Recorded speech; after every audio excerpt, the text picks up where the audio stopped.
देखा कि किस प्रकार हर्षवर्धन की मृत्यु के पश्चात उत्तर भारत में कोई भी ऐसा शक्तिशाली राजवंश और राजा नहीं हुआ जो संपूर्ण उत्तर भारत पर अपना प्रभुत्व स्थापित कर पाए। और यही कारण था कि इस काल में अनेक छोटे छोटे राजवंश अलग अलग क्षेत्र में शासन करते, और ये जो शासक वर्ग थे इनमें अधिकतर देखेंगे हम वो राजपूत थे। इसीलिए इस काल को, हर्षवर्धन के बाद के जो काल है, उस काल को हम लोग राजपूत काल के नाम से जानते हैं, क्योंकि अधिकतर जो राजवंश है वह राजपूत वर्ण से थे, क्षत्रिय वर्ण से थे, इसलिए हम इनसे राजपूत काल कहते हैं। पूर्व मध्य काल का जो इतिहास है मुख्य रूप से उत्तर भारत में देखें तो वह राजपूतों का ही इतिहास, राजपूत काल के रूप में हम लोग देखेंगे, जो लगभग 700 से 1200 ईस्वी के बीच यहाँ सामंती व्यवस्था का चरम रूप था, जिसमें सामंत ही, जब राजा कमजोर होता है तो उसके सामंत शक्तिशाली होते। हम देखेंगे इसमें इस समय इस काल में उत्तर भारत में, दक्षिण भारत में भी वही स्थिति है, वहां भी बहुत सारे छोटे छोटे राजवंश। उत्तर भारत में हम देखें तो इस समय इन राजपूत राजवंशों में जो सबसे शक्तिशाली राजवंश है वो है गुर्जर प्रतिहार। और जब तक यह राजवंश, जब तक गुर्जर प्रतिहार शक्तिशाली रहा, जैसे हमने त्रिपक्षीय संघर्ष में देखा कि किस तरह से अपनी शक्ति का क्षय किया तीन बड़े राजवंश, गुर्जर प्रतिहार, पाल और राष्ट्रकूट, कन्नौज पर आधिपत्य स्थापित करने की। तो गुर्जर प्रतिहार जब तक शक्तिशाली रहा तब तक इनके जो सामंत थे वह इनके अधीन रहे। लेकिन जैसे ही गुर्जर प्रतिहार, हम देखते हैं कि इस समय में ये जो 500 साल का जो कालखंड है, इसमें अधिकतर समय गुर्जर प्रतिहारों का ही उत्तर भारत में डोमिनेंसी है। ये लगभग हम देखें तो लगभग 700 से 1000 ईस्वी तक लगभग 300 साल गुर्जर प्रतिहारों ने ही एक छत्र शासन किया राजपूतों में। लेकिन 1000 ईस्वी के पश्चात कन्नौज पर आधिपत्य स्थापित करने के कारण यहां कमजोर हुआ। हालांकि कन्नौज पर विजयी इनको मिला, गुर्जर प्रतिहारों को मिला, लेकिन ये भी कमजोर हो गए। हारे हुए जो पाल और राष्ट्रकूट थे उनसे इसकी दशा अच्छी नहीं थी। तो जब तक ये रहे शक्तिशाली तब तक इनके जो सामंत थे वह इनके अधीन रहे। लेकिन जैसे ही गुर्जर प्रतिहार कमजोर हुआ, हम देखते हैं कि इन्हीं के सामंत थे जो इस समय 1000 ईस्वी के आसपास, 1000 ईस्वी के आसपास देखते हैं तो अनेक सारे छोटे छोटे स्वतंत्र राज्यों की स्थापना।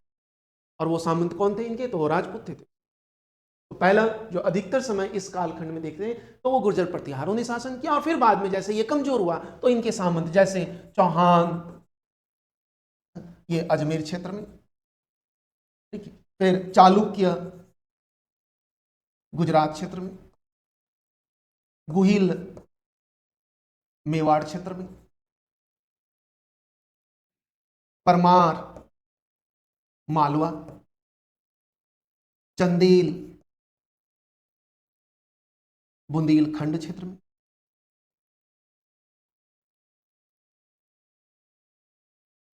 तोमर ये हरियाणा और दिल्ली वाले क्षेत्र में, ये सब पहले इनके सामंत हुआ कर। लेकिन जैसे ही ये कमजोर हुआ, देखते हैं हम गुर्जर प्रतिहारों में ही एक शासक हैं विजयपाल, उसी के समय हम देखते हैं कि ये सब स्वतंत्र होने लगता, और फिर इन्होंने भी अपने अपने क्षेत्र में शासन किया और अपने क्षेत्र का विस्तार के क्रम में दूसरे राजपूत राजाओं के विरुद्ध युद्ध भी किया, आपस में लड़े भी। तो आप सोचो कि इस समय उत्तर भारत में इतने सारे राजवंश, ये लगभग 1000 से लेकर 1200 ईस्वी तक, लगभग 200 साल तक इन राजाओं ने उत्तर भारत में शासन किया। शुरू के 300 वर्ष गुर्जर प्रतिहारों ने, और बाद के 200 वर्ष तक उन्हीं के गुर्जर प्रतिहारों के सामंतों ने ही शासन। तो इस समय देखेंगे हम तो राजनीतिक पतन का काल था, क्योंकि कोई भी एक केंद्रीकृत साम्राज्य उत्तर भारत में या राजवंश जो पूरे उत्तर भारत को नियंत्रित करे, ऐसा कोई राजवंश नहीं था। इसके स्थान पर देखें तो अनेक छोटे छोटे राजवंश, और ये आपस में प्रतिस्पर्धा करता। तो इस समय राजनीतिक दृष्टिकोण से देखें तो ये बहुत ही कमजोर है। इसके अलावा इस समय देखें तो अन्य क्षेत्रों में भी पतन का काल था, चाहे वो सामाजिक स्तर पर देखें तो इस समय समाज में बहुत तरह की रूढ़िवादिताएं, बहुत तरह की कुप्रथाएं इस समय चलित हुई। आर्थिक क्षेत्र में देखें तो इस समय मुख्य रूप से कृषि पर ही निर्भरता थी, व्यापार वाणिज्य, युद्ध की स्थिति, सब आपस में लड़ रहे हैं, तो ऐसी स्थिति में व्यापार वाणिज्य कौन करेगा? व्यापार वाणिज्य के लिए शांतिपूर्ण माहौल चाहिए, तभी व्यापार होता है। लेकिन इस समय युद्ध का काल है, व्यापार वाणिज्य बिल्कुल ना के बराबर। और धार्मिक स्थिति भी इस समय देखें तो बहुत तरह की रूढ़िवादिता है। यह एक तरह से देखा जाए तो इस समय हमारे देश में एक एक ऐसा कालखंड है जब सभी क्षेत्र में अवनति का काल है, और इसी दुर्बलता का फायदा, इसी राजनीतिक, आर्थिक, सामाजिक दुर्बलता का फायदा इस समय बाह्य आक्रमणकारी हैं। देखते हैं कि इनके शासन के दौरान ही इस समय एक के बाद एक तुर्क आक्रमणकारी, पहले महमूद गजनी आता है जो कि लूट के उद्देश्य से आता है, लूट कर चला जाता है, कोई रोकने वाला नहीं। फिर मोहम्मद गौरी आता है और वो तो यहाँ अपना साम्राज्य, अपना आधिपत्य स्थापित कर लेता है, इन सबको रिप्लेस कर देता है, इन सबको। तो इसी कालखंड को हम देखेंगे जिसे राजपूत काल के नाम से हम जानते हैं, राजपूत। अब देखो ये राजपूत, सबसे पहले तो इसमें ये राजपूत थे कौन, यह प्रश्न इसलिए उठता है क्योंकि इसी समय, यही वो काल है जब हम पहली बार एक राजपूत समुदाय, राजपूत जाति के रूप में हम देखते हैं। राजपूत शब्द का पहली बार इसी समय, इससे पहले कहीं भी राजपूत शब्द का इस्तेमाल नहीं हुआ है किसी भी कालखंड में, चाहे वो वैदिक काल हो, चाहे वो मौर्य काल, गुप्त काल, कहीं भी राजपूत शब्द का इस्तेमाल नहीं। हाँ, राजपुत्र शब्द का उल्लेख हमें वैदिक काल से ही मिलता है, और किस संदर्भ में? तो युवराज के संदर्भ में। युवराज को राजपुत्र कहते थे, राजा के पुत्र को। लेकिन राजपुत्र ये शब्द का इस्तेमाल पहली बार इसी काल में हुआ, और वो भी सीधे शासक वर्ग के रूप में। तो इसी संदर्भ में हम ये प्रश्न उठता है कि राजपूत कौन थे। तो इस पर देखिए, तो राजपूतों की जो उत्पत्ति है, इस पर विद्वानों का अलग अलग मत है। राजपूत उत्पत्ति संबंध किसके? राजपूत।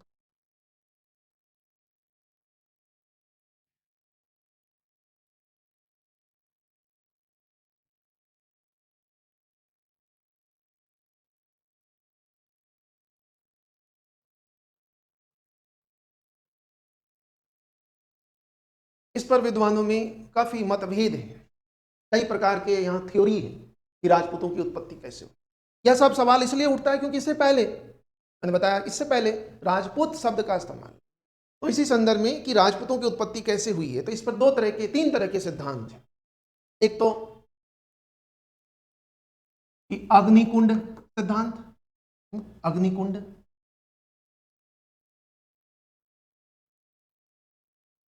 एक सिद्धांत है ये अग्निकुंड। दूसरा है कि कुछ मानते हैं कि ये विदेशी थे, और कुछ मानते हैं कि नहीं ये देशी थे।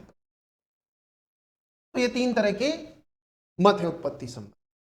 हालांकि अग्निकुंड का जो मत है वो आज नहीं माना जाता है, क्योंकि यह एक सिंबॉलिक है, एक तरह से सांकेतिक है कि उस समय जो राजपूतों की जो स्थिति थी कि उस समय बाह्य आक्रमण भी हो रहा था, बाहरी आक्रमण, और रक्त की शुद्धता पर बल दिया जा रहा था। और इस समय बाह्य आक्रमण से देखें तो एक रक्षा की, भारत हमारे मातृभूमि की रक्षा, तो इसी संदर्भ में, रक्षा के संदर्भ में ये अग्निकुंड का सिद्धांत मुख्य रूप से आया था। यह सिद्धांत किसने दिया था हम जानते हैं, चंद्रवरदाई। चंद्रवरदाई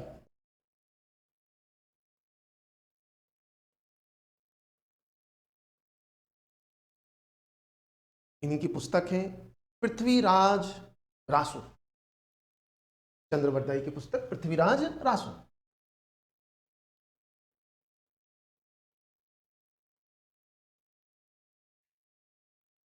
जो पृथ्वीराज चौहान वंश की एक बहुत ही शक्तिशाली राजा, पृथ्वीराज चौहान। पृथ्वीराज, देखो चौहान वंश में कई राजा हुए पृथ्वीराज के नाम से, तो ये पृथ्वीराज तृतीय, इन्हीं के दरबार में एक बहुत बड़े कवि रहते थे चंद्रवरदाई, जिसने पृथ्वीराज रासो नाम का ग्रंथ लिखा। इसी ग्रंथ में पहली बार अग्निकुंड संबंधी सिद्धांत की चर्चा। बाद में इस सिद्धांत को अन्य स्रोतों में भी उल्लेख किया गया, जैसे देखें तो जैसे सिसाना अभिलेख, सिसाना अभिलेख ये नागौर वेदला से मिला है अभिलेख। इसमें भी अग्निकुंड संबंधी मत की पुष्टि करता है। इसके अलावा हमीर रासो, ये साहित्य हमीर रासो, जिसके लेखक हैं जोध राजा हमीर रासो। इसके अलावा अन्य पुस्तकें जैसे नैन्सी रिख्यात,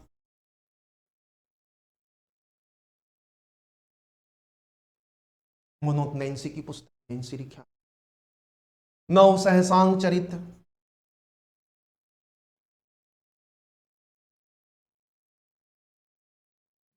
पद्मगुप्त जिसके लेखक है नव सहसांग चरित्र, बहुत ही प्रसिद्ध ग्रंथ है। वंश भास्कर, ये कुछ साहित्य है ना, वंश भास्कर जिसके लेखक है सूर्यमल मिश्र। इन पुस्तकों में भी चंद्रवरदाई के अग्निकुंड के सिद्धांत को स्वीकार किया। मतलब इन पुस्तकों से भी हमें अग्निकुंड के बारे में, अग्नि राजपूतों की उत्पत्ति, अग्निकुंड संबंधी मत क्या है। तो यह मत यह है कि चंद्रवरदाई अपनी पुस्तक में कहता है कि भाई प्राचीन काल में देवताओं और दानवों के बीच एक बार युद्ध हुआ था। इस युद्ध से बचने के लिए बड़े बड़े जो ऋषि मुनि थे, विश्वामित्र, अगस्त्य ऋषि, ये सब यज्ञ हवन कर रहे थे। तो इस समय राक्षस जो एविल था वो उस यज्ञ हवन में बाधा उत्पन्न कर रहा था। तो वशिष्ठ ऋषि ने एक अलग से हवन कुंड बनाया। वशिष्ठ ऋषि, वशिष्ठ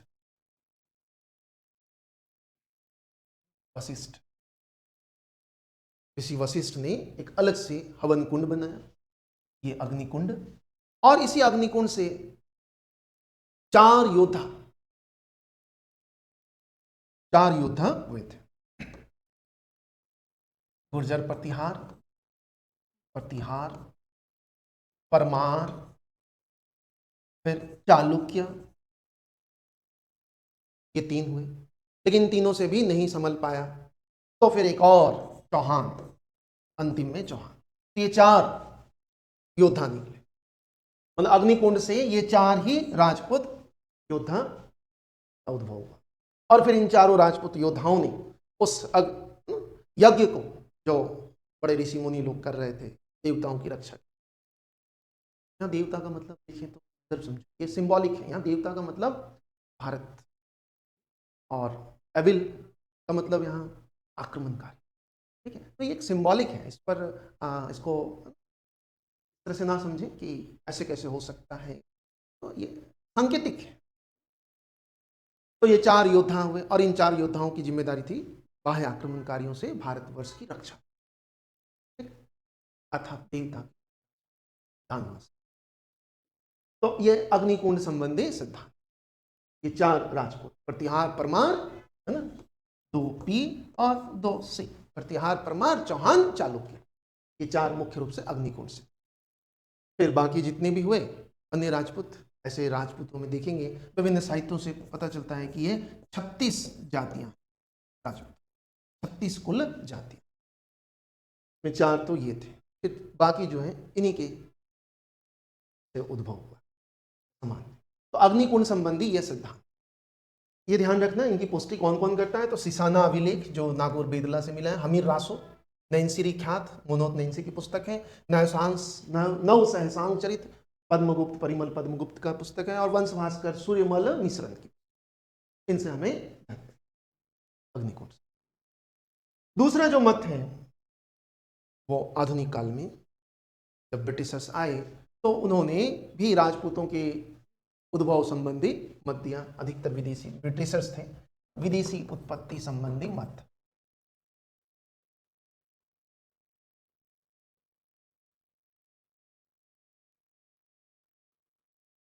इसमें देखिए सबसे पहला जो अंग्रेज विद्वान था वो थे कर्नल टॉड, है ना, कर्नल जेम्स टॉड। सबसे पहला जिसने विदेशी उत्पत्ति संबंधी जो सिद्धांत दिया वो था कर्नल जेम्स टॉड। इन्होंने, अब जानते हैं, हम सब जानते हैं कर्नल जेम्स टॉड के बारे में कि एक ब्रिटिश कंपनी के सिविल सर्वेंट था और फिर बाद में यहीं रह गए आफ्टर रिटायरमेंट, और मेवाड़ में ही रहकर इन्होंने एक बहुत ही प्रसिद्ध पुस्तक लिखी, annals and antiquities of Rajasthan, colonel James Tod. यह पुस्तक 1829 ईस्वी में लिखा गया था, एनाल्स एंड एंटीक्विटीज ऑफ। इस पुस्तक में पहली बार राजपूतों की उत्पत्ति संबंधी विदेशी सिद्धांत, कर्नल टॉड ने कहा कि भाई ये जो राजपूत थे वो मूल रूप से जो प्राचीन काल में, जो मौर्योत्तर काल में जो आक्रमणकारी आए थे, है ना, सीथियन जिसको सका भी कहते हैं, ये वही थे, सीथियन ही थे जो बाद में यहाँ आक्रमणकारी के रूप में आए थे मौर्योत्तर काल में, और फिर यहाँ शासक वर्ग के रूप में स्थापित हो गए, और फिर इस काल में वो फिर से शासक वर्ग के रूप में। जैसे कि हम जानते हैं कि जो मौर्योत्तर काल में जितने भी विदेशी आक्रमणकारी आए, चाहे शक हो, कुषाण हो, है ना, पहलव हो, सब यहाँ शासक वर्ग के रूप में स्थापित हुआ, और फिर यही सी भारतीय समाज में ही वो घुल मिल गए, और उनको उस समय के तात्कालीन जो विधि शास्त्री थे, जैसे मनु हो या याज्ञवल्क्य हो, नारद हो, इन सब ने इन्हें क्षत्रिय का दर्जा दिया, क्षत्रिय वर्ण, निम्न क्षत्रिय वर्ण का दर्जा दिया, क्योंकि ये शासक वर्ग के रूप में, तो ये वही थे, ऐसा ये कहते। फिर इस बात को और सपोर्ट किया विलियम क्रुक। विलियम क्रुक दूसरे थे विद्वान, ब्रिटिश विद्वान विलियम क्रुक। इसने भी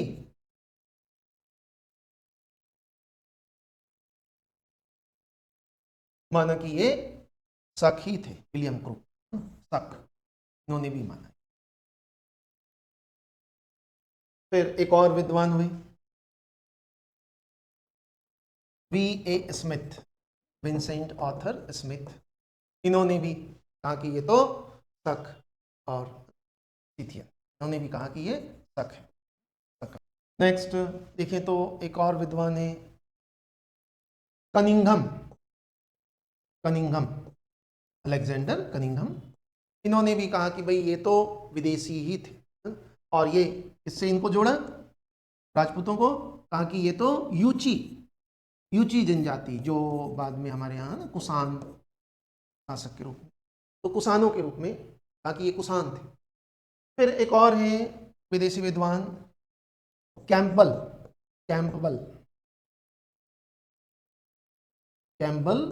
और इनके साथ थे जैक्सन। इन्होंने क्या कहा कि ये तो जब हुण आक्रमण हुआ था गुप्त काल के पश्चात, हम देखते हैं हुणों का आक्रमण और यहाँ शासक वर्ग के रूप में स्थापित होता, तो उसी समय हुणों के साथ साथ गुर्जर भी आए थे। और ये गुर्जर कौन है? तो मध्य एशिया में एक जनजाति है खजर जनजाति। तो ये खजर कहता है कि मध्य एशिया से आए हुए खजर थे गुर्जरों के बारे में। और दो भारतीय विद्वान भी हैं जो ये मानते हैं कि ये विदेशी थे। तो भारतीय विद्वान कौन है? तो एक तो है D.R. भंडारकर, और इनके साथ है ईश्वरी प्रसाद। ये दोनों कहते हैं कि ये तो हुण थे, जो हुणों का आक्रमण हुआ था, हुण आए थे, वही राजपूत कहलाए। जब यहां शासक वर्ग के रूप में स्थापित हो गया तो वो राजपूत। तो इतने सारे विद्वान हैं जो विदेशी उत्पत्ति संबंधी सिद्धांत के समर्थक। और ये किस आधार पर इन्होंने यह बताया कि ये जो राजपूत हैं ये विदेशी थे? तो इनके आधार क्या है? तो केवल और केवल सांस्कृतिक आधार, खान पान, रीति रिवाज, इस आधार पर, सिर्फ सांस्कृतिक आधार पर ही इन सब ने, जैसे राजपूत जो शासक वर्ग थे, इनकी जो संस्कृति है, इनकी जो रहन सहन है, वह शकों, कुषाणों और गुणों से काफी मिलता जुलता था। इसी आधार पर इन सारे विद्वानों ने कहा कि ये विदेशी है। राजपूत विदेशी, सिर्फ सांस्कृतिक आधार। जैसे घोड़े की पूजा करते थे राजपूत, तो ये भी करते थे। का जो प्रथा है वो विदेशियों में प्रचलित था, इनमें राजपूतों में भी प्रचलित था। गोमांस खाते थे, हालांकि राजपूतों के बारे में हमें ऐसा संदर्भ कहीं नहीं मिलता। हाँ, ये भी मांस खाते थे। अश्वमेघ यज्ञ, तो इस तरह के काफी सारे रीति रिवाज मिलता जुलता है। इसी आधार पर, मतलब सिर्फ सांस्कृतिक आधार पर, इन विद्वानों ने राजपूतों को कहा कि भाई इनकी उत्पत्ति विदेशी से हुई, मतलब ये विदेशी से इनका संबंध, राजपूत मूल रूप से विदेशी थे, ऐसा इन विद्वानों का। सबसे पहले इस मत का प्रतिपादक कौन किसने किया? कर्नल जेम्स टॉड, इनकी पुस्तक है एनाल्स एंड एंटिक्विटी। उसके बाद इन सारे विद्वानों ने भी ये बात, दो भारतीय विद्वान हैं, डॉक्टर डी.आर. भंडारकर और ईश्वरी प्रसाद, इन्होंने गुणों से राजपूतों का संबंध।